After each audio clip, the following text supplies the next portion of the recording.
우리 오늘 함께 나눌 말씀, 들을 말씀은 우리 민수기 20장 1절부터 13절까지의 말씀입니다.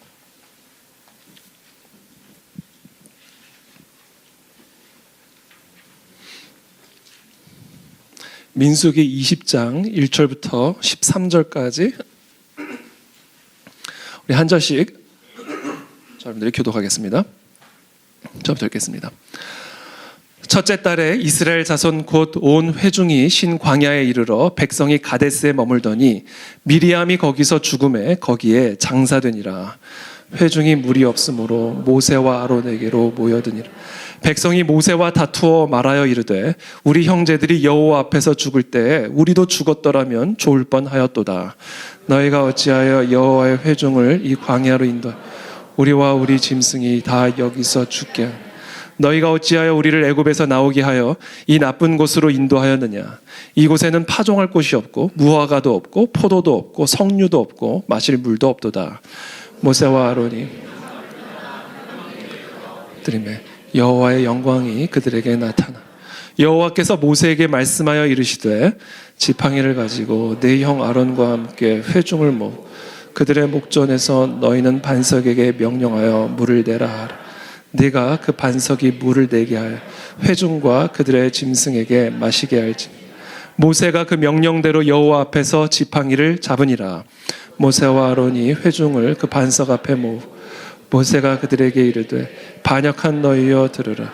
우리가 너희를 위하여 이 반석에서 물을 내랴. 모세가 그의 손을 들어 그의 지팡이로 반석을 2번 치니 물이 많이 솟아나오므로 회중과 그들의 짐승이 마시니라.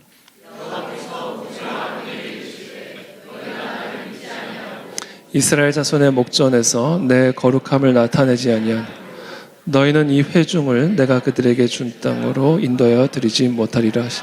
함께 읽습니다. 이스라엘 자손이 여호와와 다투었으므로 이를 무리바 무리라 하니라. 여호와께서 그들 중에서 그 거룩함을 나타내셨더라. 아멘. 우리 대강교회 원로 목사님이신 유광신 목사님 나오실 때 우리 큰 박수로 환영해 주시면 감사하겠습니다.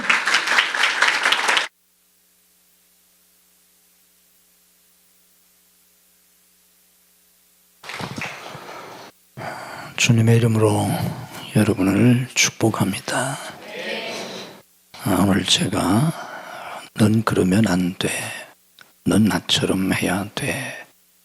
한번 해볼까요? 넌 그러면 안 돼.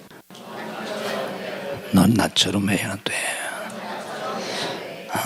이 제목으로 말씀을 드리려고 하는데 이 말씀은 제 인생을 바꿔주신 말씀입니다. 이 말씀이 제 인생을 바꿔놓았고 제 부부생활, 가정을 바꿔놓았고 제 사역을 바꿔놓았습니다. 그래서 이 말씀을 여러분들에게 나누면서 저를 깨닫게 하시고 변화시키신 우리 하나님께서 오늘 이 귀한 교회, 이 귀한 예배에 참여하신 여러분들에게 은혜를 주셔서 말씀을 통해서 여러분들도 깨닫고 또 그 말씀이 여러분 삶에 실제로 이루어지는 그런 은혜가 함께 하시기를 주님의 이름으로 축복합니다. 오늘 본문이 되는 말씀은 여러분이 잘 아는 말씀입니다. 이스라엘 백성들이 광야 생활할 때 신광야 가데스에서 있었던 무리바 사건인데 여러분이 잘 아시는 것처럼 하나님이 모세에게 반석에게 명해서 반석에게 물을 내라고 입으로 명령해서 물을 내라 그랬는데 모세가 감정에 격분해서 들고 있던 지팡이로 반석을 2번이나 쳤습니다. 그런데도 물은 넘치게 나와서 백성과 짐승들이 다 흡족하게 마셨습니다. 그런데 하나님께서는 모세에게 너는 나의 거룩함을 나타내지 아니했다. 진노하시면서 그래서 너는 가나안 땅에 들어가지 못한다. 이런 청천벽력과 같은 말씀을 하셨습니다. 이게 도대체 무슨 사건인가? 이 내용이 무슨 내용인가? 우리가 다 알고 있는 내용이지만 그러나 그 속에 담겨있는 내용은 모르는 사람들이 대부분입니다. 이 말씀을 잘 깨닫기 위해서 이 말씀의 배경을 우리가 이해할 필요가 있는데, 오늘 본문 민수기 20장 1절 말씀 보면 첫째 달에 이렇게 시점을 얘기해 줍니다. 이게 첫째 달 이랬는데, 여기서 말씀하고 있는 이 첫째 달이 언제 첫째 달인가 하면 출애굽 제40년 첫째 달입니다. 그러니까 이스라엘 백성들이 애굽에서 출애굽한 다음에 40년 동안 광야 생활했지 않습니까? 그리고 이제 가나안 땅에 들어가게 되는데 40년째 되는 첫째 달입니다. 그러니까 이제 1년만 참으면 가나안 땅에 들어가지 않습니까? 39년이라고 하는 아주 긴 세월, 정말 불모의 땅, 생존 불가능한 그런 광야에서 많은 어려움을 겪으면서 하나님의 은혜로 39년을 지내왔잖아요. 이제 1년만 지나면 이제 코앞에 가나안인데, 그런 시점입니다. 그런 시점인데 이스라엘 백성들이 신광야 가데스에 이르렀을 때 또 물이 없었어요. 뭐 광야니까 물이 없지 않습니까? 그런데 지난 39년을 지나오면서 뭐 광야에서 물이 없었던 적이 이번이 처음이 아니잖아요. 광야는 당연히 물이 없는 거니까.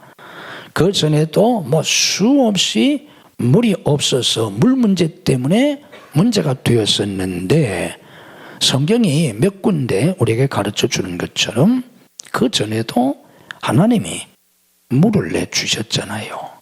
뭐 반석에서 하나님이 물을 내주시는 것도 이번이 처음이 아니에요. 뭐 전에도 반석에서도 물을 내주시고 40년 동안 목말라 죽지 않도록 물을 내주셨지 않습니까? 그런 많은 경험이 있습니다. 그리고 이제 또 물이 없는 거예요. 그러면 뭐 물이 없었던 적이 뭐 한두 번 아니고, 먹을 게 없었는데 매일같이 뭐 만나를 내려주시고 불기둥으로 또 구름기둥으로 인도하시고 보호해 주시고, 뭐 출애굽할 때는 막 홍해가 갈라지고 뭐 말할 수 없는 하나님의 역사를 경험했지 않습니까?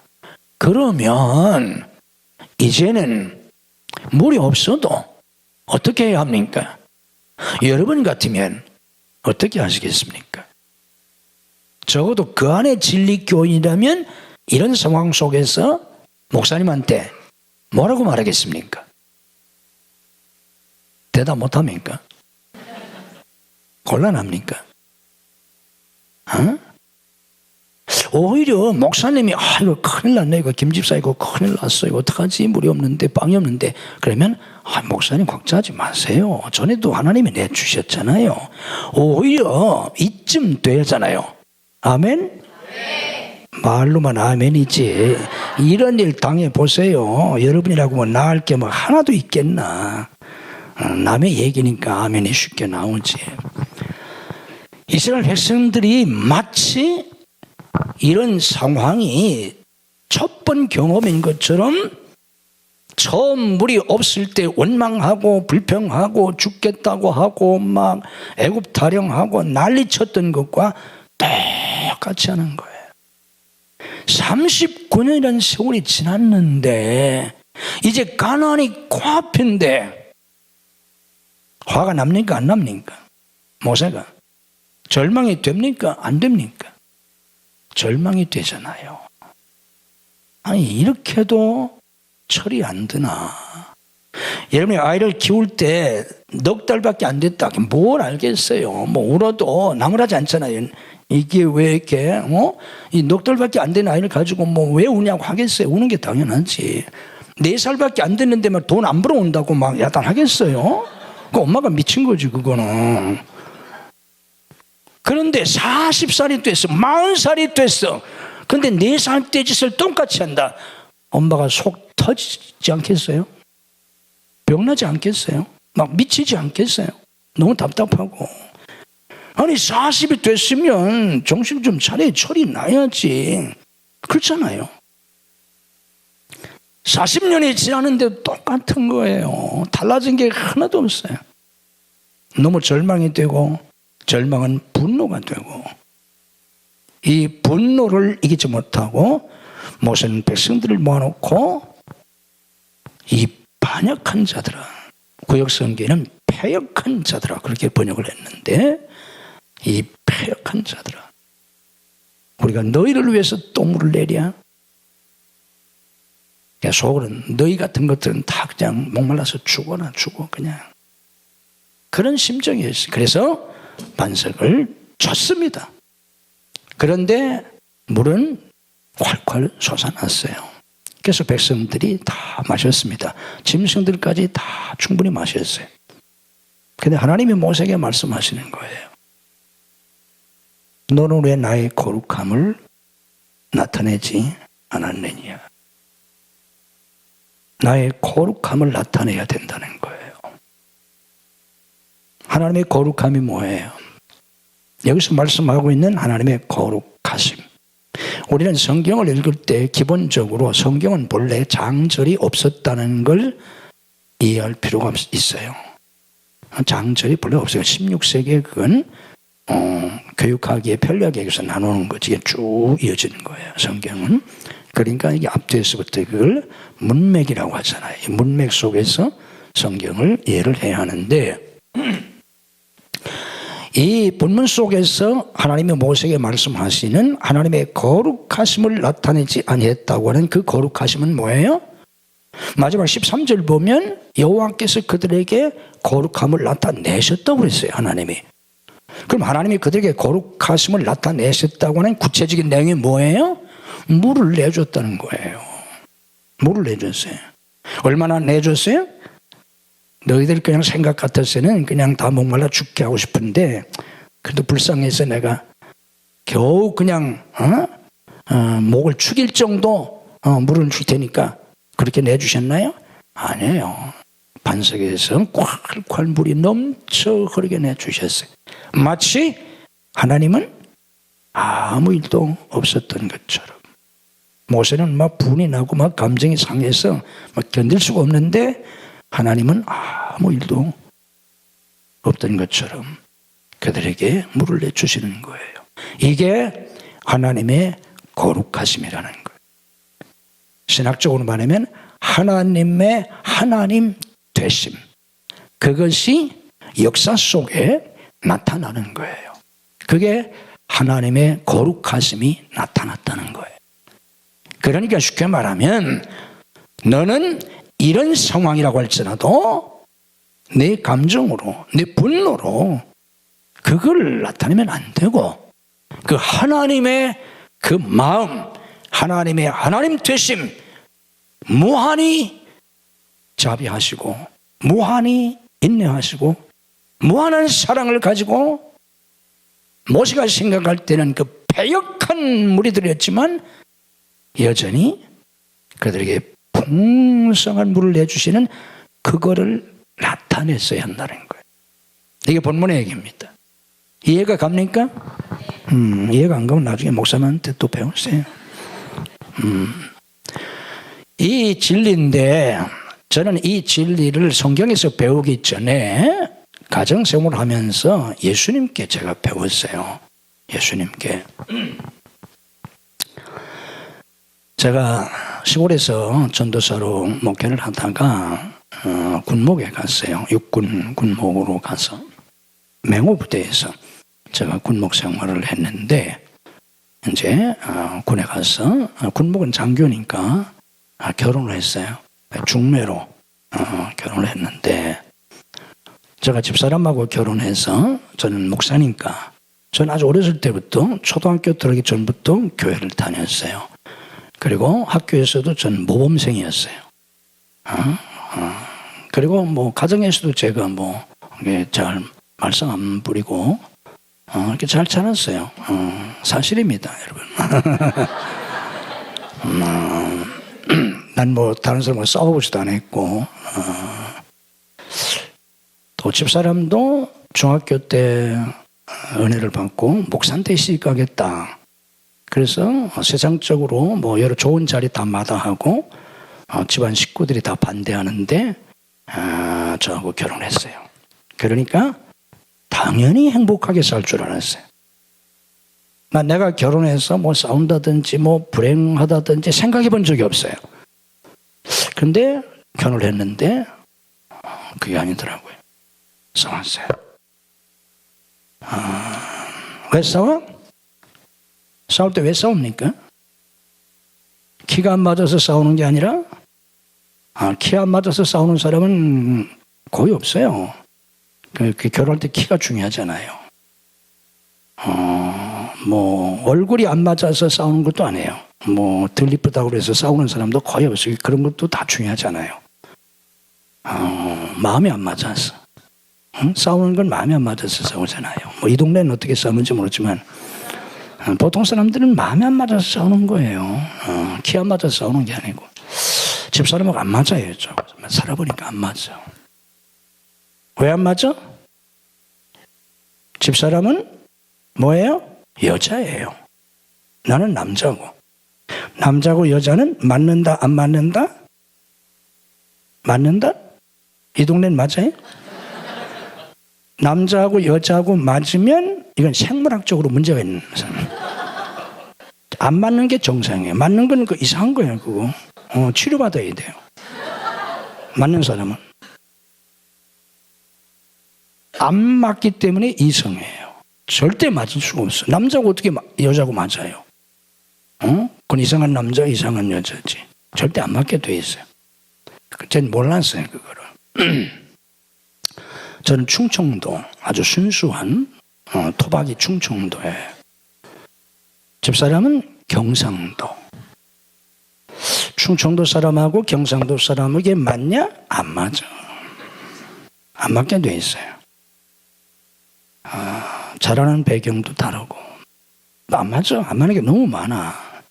그러니까 서로가 안 맞으면 어떻게 해야 돼요? 안 맞는 사람이 살려면 어떻게 해야 돼? 한 사람이 줘줘야 돼요. 한 사람이 줘줘야 되잖아. 서로가 안 맞으니까. 그런데 저도 학교 다닐 때 1등만 했어요. 저만 한 게 아니라 우리가 8남매인데 우리 집안이 시골에서 공부해서 시골에는 뭐 아이들이 많지 않고 되게 이제 수준이 낮으니까 그렇긴 하지만 우리 형제들은 거의 다 1등만 했어요. 우리 집에서 제일 공부 못한 사람은 3등. 그래서 돌대가리 취급받았어요. 그 집사람도 경상도 시골 출신이지만 1등만 했대요. 그런데다가 제 혈액형이 O형이에요. 그리고 집사람도 O형이에요. O형이 꼭 그런 건 아니지만 O형의 그 성격적인 문제 중에 하나가 O형은 남한테 지기를 싫어해요. 그러다 보니까 충돌이 있을 수밖에 없잖아. 안 맞지? 서로가 잘났다고 생각하지? 또 성격도 안 지려고 하지. 이게 다투는 거예요. 싸웠어요. 많이 싸웠어요. 목사도 싸워요. 우리 이태희 목사님은 뭐 하도 성자가 되셔서 안 싸우는지 모르겠는데 안 싸우면 그게 이상한 거예요. 그게 부부가 싸우는 건 정상입니다. 목사도 싸우니까. 나보다 훨씬 훌륭한 목사님도 내가 얘기 들어보니까 엄청 싸웠더라고. 싸우는 게 정상이에요. 우리 부부는 왜 싸울까? 싸우는 게 정상이야. 왜 안 맞지? 안 맞는 게 정상이에요. 어디 맞는 사람 골라볼까? 천만의 말씀. 그 사람하고 더 안 맞아. 살아봐. 싸웠어요. 많이 싸웠어요. 싸우고 하나님 앞에 기도했어요. 기도 내야 되잖아. 목사니까. 감정이 상하고 안 좋은 마음을 가지고 목사가 돼가지고 이게 뭐야 이게 싸우고 내가 싸우려고 결혼했나 아니잖아요. 상처받은 마음을 가지고 기도하는데 주님이 그러시는 거예요. 아주 분명하게 주님이 저한테 말씀하세요. 제 속에서. 넌 그러면 안 돼. 넌 나처럼 해야 돼. 주님이 그러세요. 넌 그러면 안 돼. 넌 나처럼 해야 돼. 그러니 제가 그 말씀을 듣고 뭐 주님께 할 말이 없잖아요. 집사람이 잘했냐, 내가 잘했냐, 네가 더 잘했냐, 뭐 내가 뭐 덜 잘했냐, 이 문제가 아니잖아요. 이 문제가 아니고 주님은 저한테 넌 그러면 안 된다는 거예요. 넌 어떻게 해야 된다고? 나처럼 해야 된다. 예수님처럼 해야 된다는 거예요. 그래서 그 말씀 앞에 제가 뭐 할 말이 없어서 잘못했다고. 내가 뭘 잘못했다고? 집사람이 더 잘못했는데. 그게 아니고 주님께서 넌 나처럼 해야 된다고 하셨는데 내가 예수님처럼 싸우진 않았잖아. 그래서 제가 잘못했다고. 회개했어요. 그리고 싸웠을까요? 안 싸웠을까요? 또 싸웠어요. 여러분들 회개한다고 뭐 금방 합니까? 안 되잖아. 또 싸웠어요. 또 싸우고 싸워도 기도는 해야 되잖아요. 기도 안 하면 안 돼. 싸워도 기도는 하세요. 또 기도했어요. 근데 주님이 또 말씀하세요. 똑같은 말씀을 하세요. 넌 그러면 안 돼. 넌 나처럼 해야 돼. 그래 내가 뭐라고 얘기합니까? 제가 잘못했다. 회개했어요. 그리고 또 싸웠어요. 이러기를 반복했어요. 그러다가 제 기도가 이제 바뀌어요. 싸우고 기도하고 주님은 넌 그러면 안 돼. 넌 나처럼 해야 돼. 계속 말씀하세요. 싸울 때마다. 기도할 때마다. 그 주님께 제가 말씀드렸어요. 그런데 제 힘으로 할 수가 없습니다. 저 하고 싶어도 안 돼요.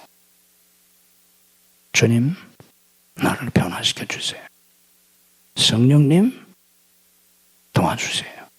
성령님, 역사해 주세요. 제가 아무리 주님처럼 하고 싶어도 좀 못해요. 안 돼요. 그렇게 기도하기를 시작했습니다. 그런 기도를 얼마를 했는지 모르겠는데 어느 시점부터 보니까 안 싸우는 거예요. 전에는 자주 싸웠는데 일주일이 지나도 한 달이 지나도 한 번도 안 싸운 거예요. 지나고 보니까 1년이 지났는데 한 번도 안 싸운 거예요. 그렇게 지나다 보니까 10년이 지났는데 되돌아보니까 한 번도 안 싸운 거예요. 20년이 지났는데 한 번도 안 싸운 거예요. 제가 집사람하고 싸운 지가 얼마인지 기억조차 없어요. 믿어도 됩니다. 안 싸워요. 왜? 뭐 집사람이 무슨 말을 하든 주님 말씀을 따라서 난 어떻게 해야 돼? 예수님처럼 해야 되니까. 그렇게 하려고 노력을 해요. 이것을 주님께 제가 배우고 집사람과의 관계만 그렇게 하는 게 아니라 아이들한테도 아이들을 혼내고 싶어도 넌 어떻게 해야 된다고? 나처럼 예수님처럼. 큰 소리 내고 싶어도 예수님처럼 말해야 되잖아. 아이들한테는 그렇게 하려고 하고 교회에서도 다른 사람의 관계에서도 교인들에게 말하고 싶어도 큰 소리 치고 싶어도 기분이 나빠도 그걸 나타내면 안 되잖아. 넌 나처럼 해야 된다고 그랬으니까. 이렇게 하려고 노력을 했습니다. 100% 그렇게 된 건 아니겠지만 이것이 제 삶을 바꿔놨어요. 가정도 달라지고 목회도 달라져요. 대인관계. 그래서 저를 아는 사람은 저는 생전 화 안 내는 사람인 줄 알아요. 아주 뱃속부터 제가 화 안 내는 사람인 줄 알아요. 난 몰라서 그래요. 내가 O형인데다가 내가 불같은 사람이에요. 근데 한 번도 제가 화를 안 내요. 싸우지 않아요. 그러니까 다른 사람이 그런 줄 알아. 2010년도에 서울신문사에서 우리나라 10만 목회자들 가운데 한 사람을 골라서 존경받는 목회자 대상 시상식을 했어요. 어느 날 서울신문사에서 전화 왔어요. 서울신문에 내가 아는 사람 하나도 없는데 기독교 신문도 아니고 그 내용을 보니까 목사님을 선정했다고. 제가 깜짝 놀랐어요. 난 전혀 그런 사람 아니라고. 난 전혀 그런 사람 아니니까 말도 하시지 말라고. 만약에 그런 사람을 찾고 싶으면 제가 추천해드리겠다고. 주변에 많잖아요. 훌륭한 목사. 그랬더니 뭐 신문사 사장한테도 다 보고했거나 자기들이 3차에 걸쳐서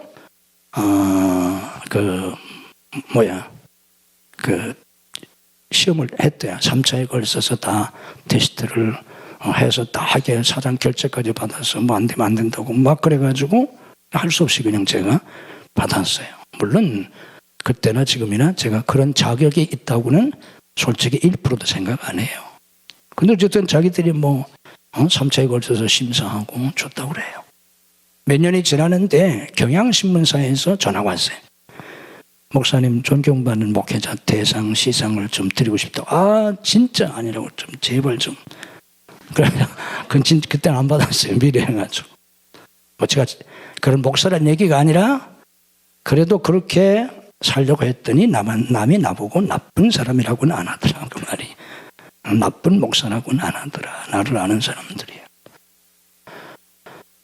제가 이 간증을 미국에 가서 부흥회할 때 어떤 교회에서 했습니다. 그리고 이게 식사 시간에 같이 앉아서 얘기를 나누는데 거기에 있던 어떤 권사님이 아주 풍채도 좋고 잘생기고 열심히 있게 생겼어요.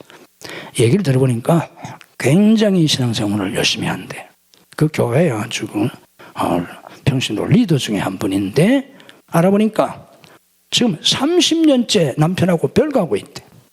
남편은 한국에서 강원도에 계시대. 딸도 있는데 딸 벌써 결혼했고. 그런데 지금 30년이 넘도록 별거한대.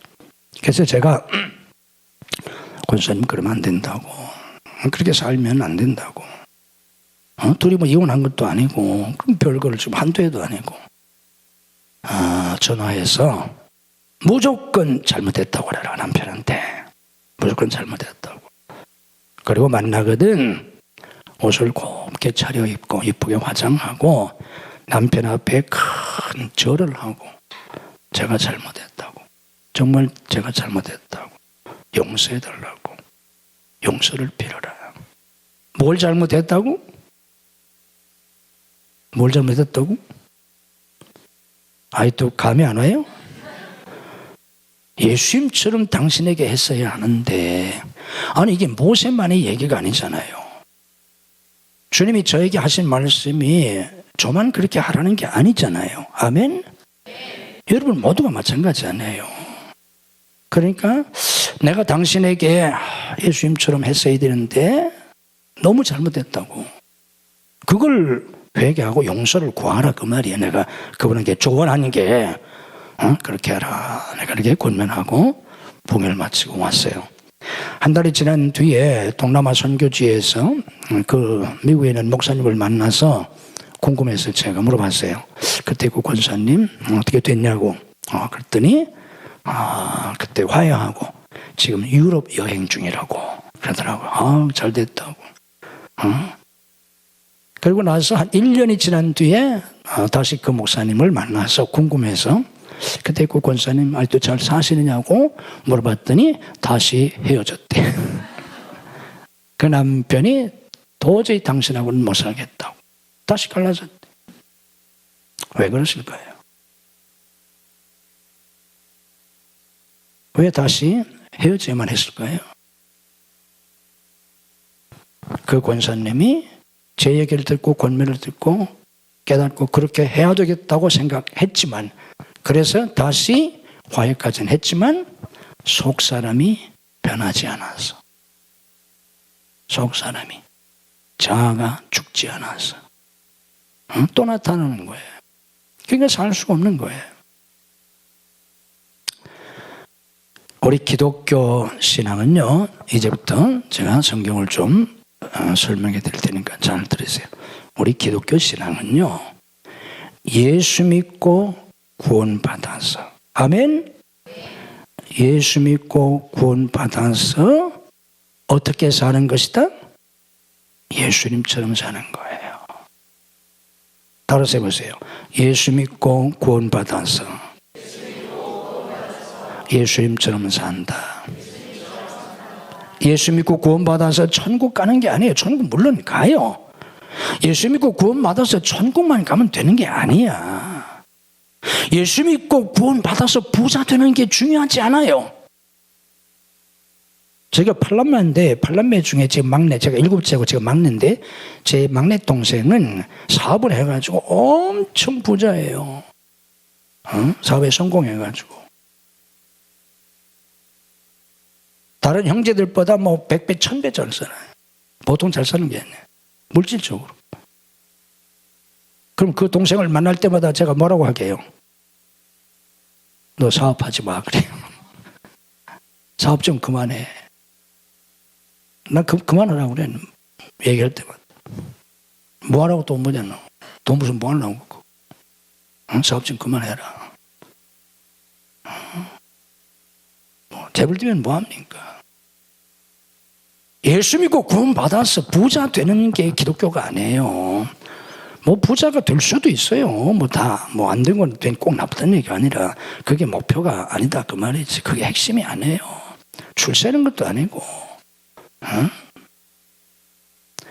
우리 기독교는 예수 믿고 구원받아서 어떻게 산다?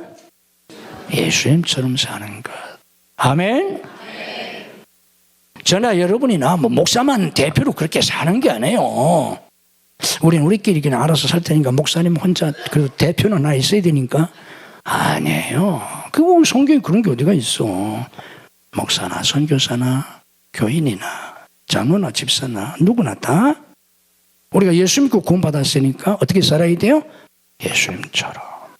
아멘. 이게 기독교예요. 이렇게 사는 사람을 신앙생활 잘하는 사람이라고 하는 거예요. 아멘. 뭐 열심히 교회를 하고 뭐 이게 아니고 정말 예수님처럼 사는 사람이 신앙생활 잘하는 사람이고 그 사람이 정말 복받은 사람이에요.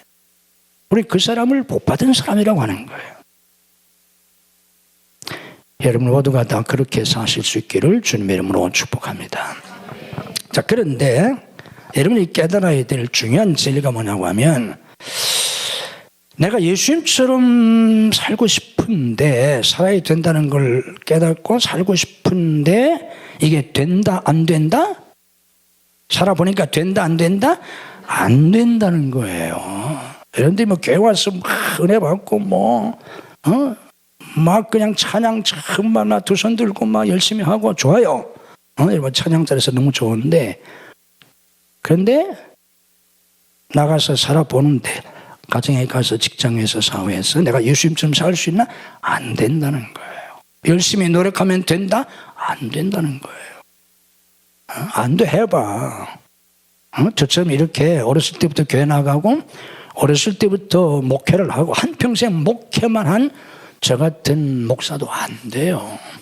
열심히 해도 안 됩니다. 죽으라고 해보세요. 되나? 안 돼요. 그럼 방법은 뭐냐? 어떻게 해야 되느냐? 우리 기독교의 진리가 뭐냐고 하면 이것을 가르쳐주는 아주 중요한 성경 구절이 갈라디아서 2장 20절이에요. 여러분 다 외우셔야 돼요. 갈라디아 2장 20절. 내가 그리스도와 함께 십자가에 못 박혔나. 우리 다 이거 우리의 고백이 되어야 됩니다. 한번 따라서 합시다. 내가 그리스도와 함께 십자가에 못 박혔나니. 아멘. 이게 아멘이 되셔야 합니다. 내가 그리스도와 함께 십자가에 못 박혔다? 그러면 나는 어떻게 된 거예요? 그리스도와 함께 죽은 거잖아. 아멘? 이걸 믿으셔야 돼요. 믿음으로 받아들여야 돼요. 응? 내가 아무리 예수님 좀 살려고 해도 안 된다니까. 죽을 때까지 도닦아도 안 돼요. 되는 방법은 뭐냐면 내가 그리스도와 함께 십자가에 못 박혔나니 내 옛사람이 주님과 함께 십자가에서 죽어야 합니다. 예수님과 함께 내가 십자가에서 죽은 것을 믿음으로 받아들여야 돼요. 굉장히 중요해요.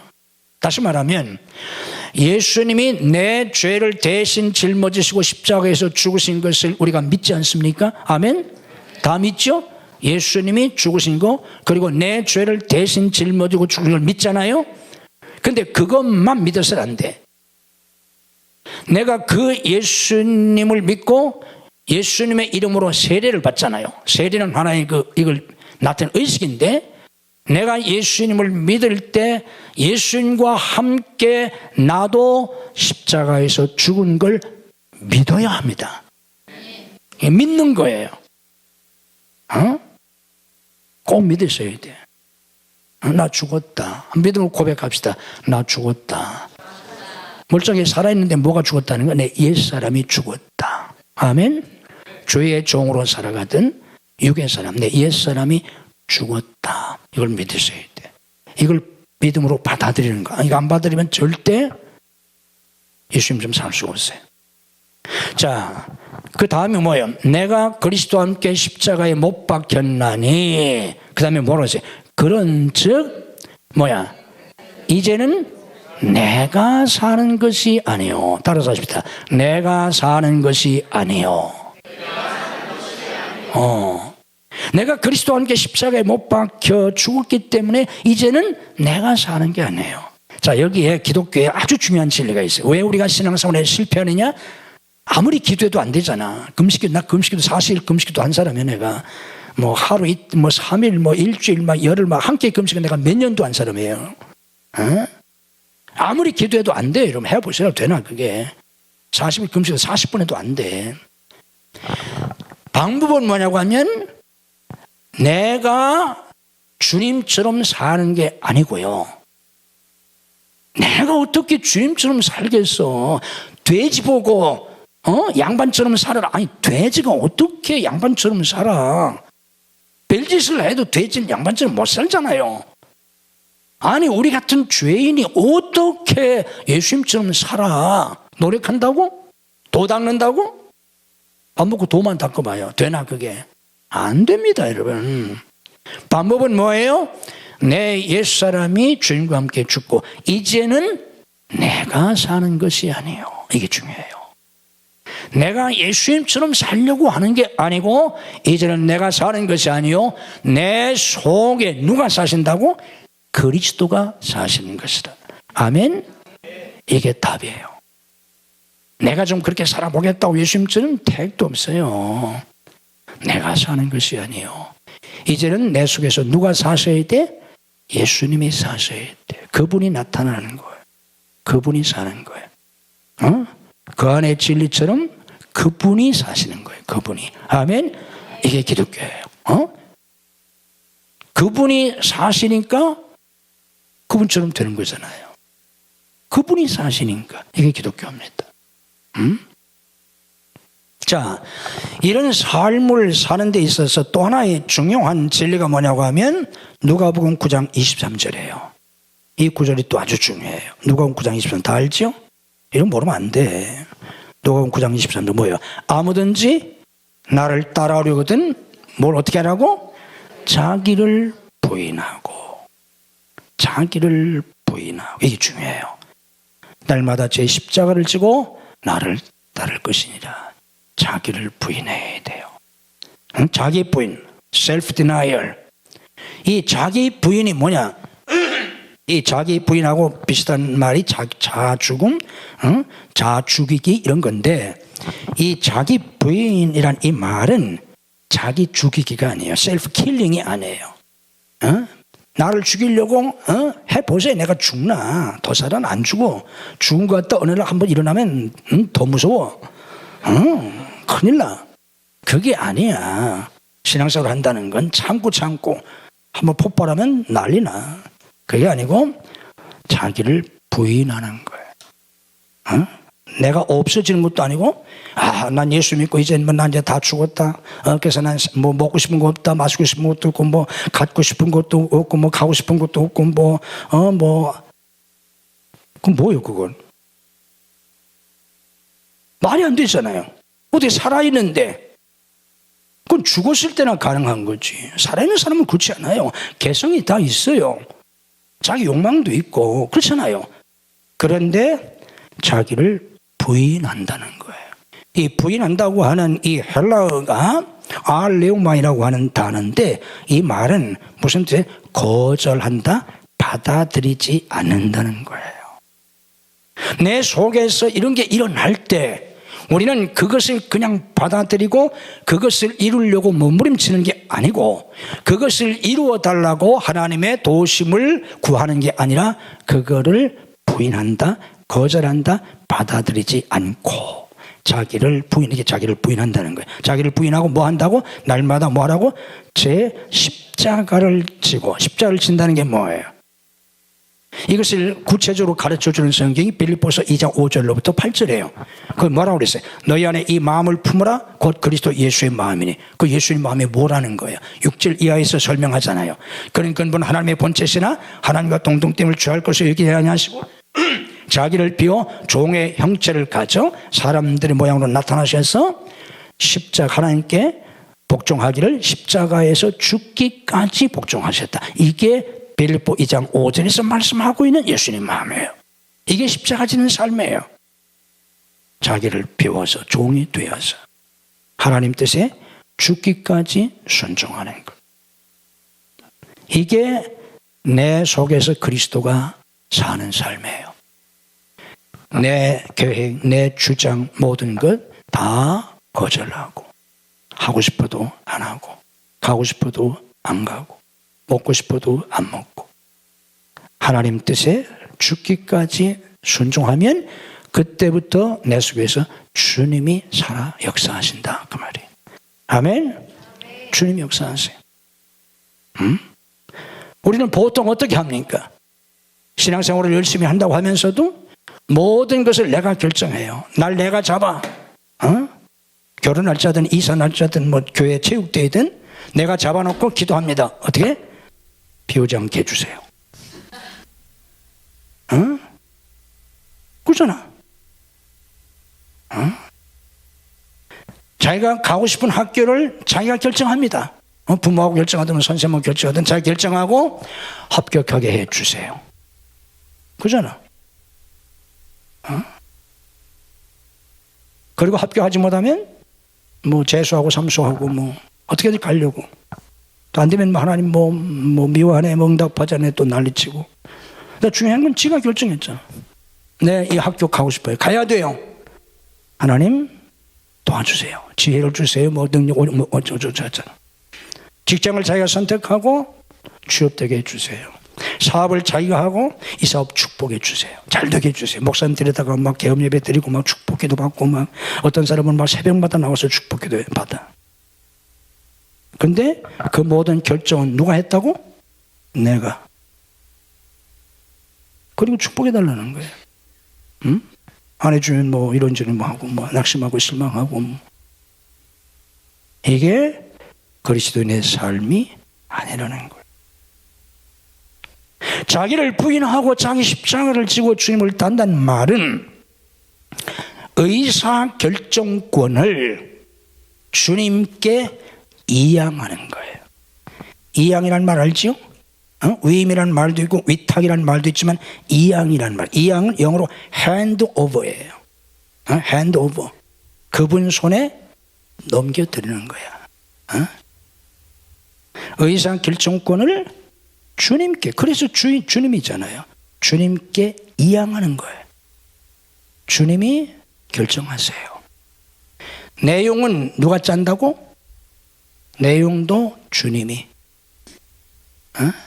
이게 그리스도인의 삶이고 기도예요. 나는 어떻게 하겠다? 주님 뜻에 순종하겠나이다. 죽기까지 순종하겠나이다. 그러면 그때 누가 살아 역사하신다고? 주님이 나타나세요. 주님이 역사하세요. 아멘. 내 삶 속에 주님의 사건이 일어나기를 시작해. 주님의 역사가 나타나기를 시작해. 때마다 일마다 걸음마다 주님의 역사가 나타난다고. 상상도 할 수 없는 놀라운, 아멘. 이게 그리스도인의 삶입니다. 넌 그러면 안 돼. 넌 나처럼 해야 돼. 넌 나처럼 살아야 돼.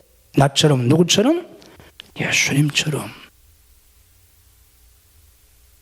이게 부족하지만 제 삶을 변화시킨 말씀이고 진리고, 오늘도 부족한 종을 통해서 여러분들이 하시는 말씀입니다. 여러분은 죽고 여러분 속에서 예수님이 사셔서 여러분 모두가 다 작은 그리스도로 그렇게 사실 수 있는 그 안에 진리교회 복된 성도들이 되시기를 주님의 이름으로 축복합니다.